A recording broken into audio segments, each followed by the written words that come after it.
Aries, what is going on? Welcome to your Aquarius Szn Tarotscope. As always, Aries, take what resonates, leave what does not. So right at the start here, they're showing me this metalsmith banging on a sword, but getting frustrated. It's like they keep banging and banging and banging, and they're like, why isn't this sword getting sharper? Why am I not getting closer to completion? It's like, why does it feel like I'm just literally banging my head against the wall? But there are people, like these energies that are overseeing this, they seem like guides or ancestors, like looking over you in this situation. And they're all just like, it's kind of like that scene from Mulan, the Disney animated movie, where all the ancestors are with Mulan, like kind of stating, it's like, your side did this, no, we get it from that. And they're all just like talking about how they want to protect her and bless her and build on the legacy of the family. But the sword is already sharp enough. Like you're hitting your head against a wall about something that isn't true, or you're getting in your own way about your own strength or something that you're doing very, very well in. So you can take the sword, which might represent a mindset, a belief, a fact, a certain truth, and move forward knowing that you're already strong enough, that you don't have to. And part of me is thinking it's like you feel like you need this sharp sword in order to win, or to be powerful, or to be recognized, or in order to do things really well, when in reality, part of that growth and part of that power acquisition is going to be out in the arena or out in the battlefield using this sword. And you could have the most powerful, sharpest sword, but if you don't know how to use it in real time, it won't matter. So part of me thinks that if this is around a certain belief or thought, it really just seems around mindset for me. So if there's something you keep going over and over in your head of like, why isn't this working? Why isn't this working? Or I want this to work. I want this to work. Go implement your truth, your power, and show it off, or be in kind of like healthy competition with whomever you want to be around. And that healthy competition is always wise for an Aries, whether you're competing against like your family, people at the gym, people at work, even just competing against yourself to always be improving. But there seems to be like in this new space that you're wanting more power, how can you allow healthy competition to support you? And how can you show off or train, literally or figuratively, to acquire a stronger belief system or a mindset? And part of me also thinks, and again, take any of this as resonates, but being around people that are better than you, people that are stronger than you, people that maybe have sharper swords, so that you can literally ask like, hey, where did you get that sword from? Who did you get taught in these transition steps? Or like, who have you trained with? There needs to be some kind of growth through community, which is very Aquarius season, at least that's what they're showing me. It's like, there are certain circles that you might be in that are great, but don't sleep on challenging yourself through other people. Yes, good. New York City might be prevalent for some of you. They keep showing me like an apple, like the big apple, but it's not in regards to like health. It's like this apple and then it got magnified. Then there's like people living in the apple. So I'm like, okay, New York. But that could also be a vibe as well. There are certain people that are from New York or people that you know that have trained or lived there, being like, okay, if there are these really powerful, adamant people that have gained success in a very affluent city, how can I learn, train, or compete alongside those people? Or it might just be networking, or someone from New York comes across your path at a certain point this Aquarius season, or like finding someone online or finding an author. Whoa. All the cards. So maybe an author is really important for you, Aries, of helping you train, get more diligent. So if there's a book that you've been meaning to read, if there's a book you've been meaning to read, it's been like on the nightstand, or if there's a book that literally falls off like a shelf, or someone recommends a book, you get nothing else from this Tarotscope, Aries. It's read that book. Because when I said author, all the cards just toppled over.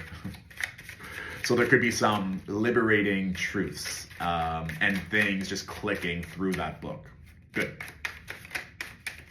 And they're also showing me this beautiful like snowfall. Like everything is so still. It's so peaceful. When I see snow in a channeled way, for me, it's purity, right? It's white. It's the crown chakra. It's really allowing yourself just to be. So for some of you, if your mind has been racing nonstop, this is your reminder just like, how can you slow it down? Which I know can be frustrating for an Aries. Trust me, I'm an Aries moon.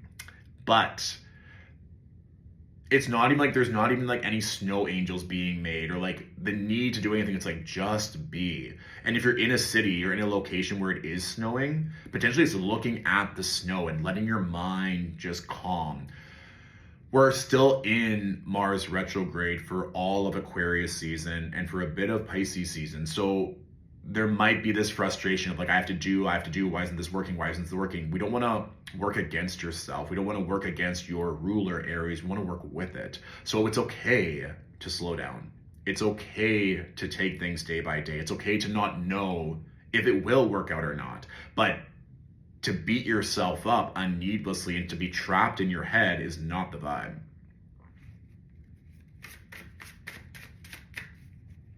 And some of you, it's like there's this desire to like go. And some of you maybe even like want to go on a trip right now, whether it's like a romantic trip or trip with friends or family. But if you don't end up traveling or going on a trip, it's okay. It's like, it's okay just to be. It's okay to slow down. It's okay to slow down. So we have the Four of Cups with the Page of Cups, and then we have the Ten of Swords. So part of me is thinking if this is like a childhood dream or something that you wanted since you were really young. And look at this. We literally have the fish in the cup. What did I just talk about with like the fish wanting to escape to bigger, to literally the ocean? And the person's like, oh, so maybe it might be a conversation with your inner child of like, you might not be happy right now. There might be things where it's like, why isn't this working? It's so frustrating. And like I said at the beginning, some of you might need to talk to a Pisces, because in the Pisces reading, we talked about a fish wanting to escape. So if you're someone that has a lot of Aries and Pisces in your chart, it could be that you're just not in the right environment. But even still, it's funny that my mind went straight there to that Pisces reading, that if we're looking at this, all these are cups, right? The Page of Cups, the Four of Cups. And so if there's something that you're wanting, something you've wanted since you were a child, that there could be this opportunity, this offer from God, Source, Universe that is making this happen. But there is this part of you, Aries, that, and this is like literally what we're talking about with the snow and being still and slowing down, that you're going through a death and rebirth phase. But the good news here is, Aries, that you're at that final stage. Tens represent completion. So if you're feeling like it's a really intense point right now and you just want it to be over, you want things to be easier, there is this notion of, are you potentially needing to connect with that inner child, doing things from a more creative, playful way? And understanding too, like, hard times will pass and this isn't going to last forever. Let's just pull a couple more cards to see. The bottom card initially was the Strength card, so like recognizing your own strength, recognizing your own power, which we talked about. It's like you can just use that sword to train and to acquire more strength. Whoa, okay. I don't know what's going on, Aries, but every time I go, it's just like the cards explode everywhere. So the last thing I said there was recognizing your own strength. And the card that literally crossed the first three, we have the Four of Swords, which again signifies slowing down, to rest, to not burn yourself out, and to connect more with that inner child or things that you wanted since you were a child. Because right now it's like you're at a death and rebirth phase. So you need to pivot and understand what things are working and what's not, and potentially even leaning more onto your spiritual side. Whenever I personally see the Four of Cups, and this kind of hand from God, hand from Source, Universe, it's like, these are the only things I have. I want more, I want more, I want more. But this opportunity is coming, but this person can't even see it because they're only looking at things that aren't working versus the things that are being led to them. So trusting your intuition, trusting in prayer, meditation, that these things will bring the clarity that you seek, all right? So Aries, I trust that there's going to be lots of dynamic shifts happening for you this Aquarius season. If you want a personal one-on-one reading, you can book that through Stillwater Alchemy's website. Members of the Alchemy Point get priority boarding and get instant access to first available times, plus discounts on pretty much everything that is offered on Stillwater Alchemy's website. So I'll put more information to all of that in the description of this video. And I'm wishing you all a fabulous Aquarius season. Mwah.